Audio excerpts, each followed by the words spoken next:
ಒಂದು 10 ಗಂಟೆ ಇರ್ಬೋದು ಟೈಮು. ಅವಾಗ ಬಂದು ಹೇಳಿದ್ಲು ಅವ, ಅಕ್ಕ ಏನೋ ಮಲಗಿದೆ ಹಾಸಿಗೆ ಸಂಧಿ ಅಂತ.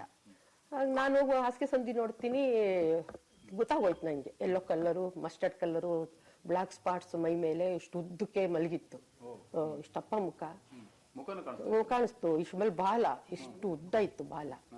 ನೋಡಿದ್ರೆ ನನಗೆ ಗೊತ್ತಾಯ್ತು. ಬಂದು ಬಾಗಿಲು ಮುಂದೆ ಮಾಡ್ಕೊಂಡ್ ಬಂದೆ, ನಮ್ಮ ಯಜಮಾನ್ರಿಗೆ ಹೇಳ್ದೆ, ಚಿರತೆ ಅಂದೆ. ಅವ್ರು ಅದನ್ನ ಕೇಳಕ್ ಅವ್ರಿಗೆ ನಂಬಿಕೆನೆ ಬರ್ತಾ ಇಲ್ಲ. ನಾನು ಇಲ್ಲೇ ಕೂತಿದ್ದೀನಿ ಅಂತ ಅಂದ್ಬಿಟ್ಟು ನೋಡೋಣ ಅಂತ ಅವ್ರು ಹೊರಗಡೆ ಹೋಗಿ ಕಿಟಕಿಯಿಂದ ನೋಡಕ್ಕೆ. ನಾನು ಮತ್ತೆ ಹೋಗಿ ಸ್ವಲ್ಪ ಡೋರ್ ತೆಗೆದು ನೆಲದ ಮೇಲೆ ಮಲ್ಕೊಂಡು ಮಂಚು ಸಂಧಿ ನೋಡಿದೆ. ಆಗ ನೋಡಿದ್ರೆ ಮುಖ ಚೆನ್ನಾಗೇ ಕಾಣಿಸ್ತು. ಮುಖ ಸ್ವಲ್ಪ ಬಾಯೆಲ್ಲ ಅಲ್ಲಾಡಿಸ್ತಾ ಇತ್ತು. ಅದ್ ನೋಡಿದ ತಕ್ಷಣ ನಾನು ನೋಡ್ತೀನಿ, ನಮ್ಮ ಅತ್ತೆನೂ ಕಣ್ಬಿಟ್ಕೊಂಡು ಮಲಗಿದ್ದೆ. ನನಗೆ ಆ ಕ್ಷಣ ಏನು ಅನಿಸ್ತು ಅಂದ್ರೆ, ಇವ್ರನ್ನ ಎಳ್ಕೊಂಡು ಹೊರಗೆ ಬಂದ್ಬಿಡೋಣ. ಇಲ್ಲ ಅದು ಒಂಥರ ಮಲ್ಕೋಬಿಟ್ಟಿತ್ತು. ಅದು ದೊಡ್ಡ ಹಾಸಿಗೆ, 6 ಅಡಿ 6 ಅಡಿ ಇದೆ.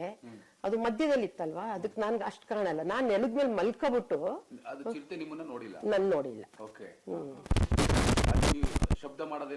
ಏನು ಮಾಡಿಲ್ಲ, ಸುಮ್ನೆ ಮೆತ್ತಿಗೆ ಡೋರ್ ತೆಗೆದು ನಮ್ಮ ಹಸ್ಬೆಂಡ್ಗೆ ಹೇಳಿಲ್ಲ. ಅವ್ರು ಹೇಳಿದ್ರೆ ಬೈತಾರೆ ಅಂದ್ಬಿಟ್ಟು ಮತ್ತೊಂದ್ಸತಿ ಡೋರ್ ಓಪನ್ ಮಾಡಿ ಮಲ್ಕೊಂಡು ನೋಡಿದೆ.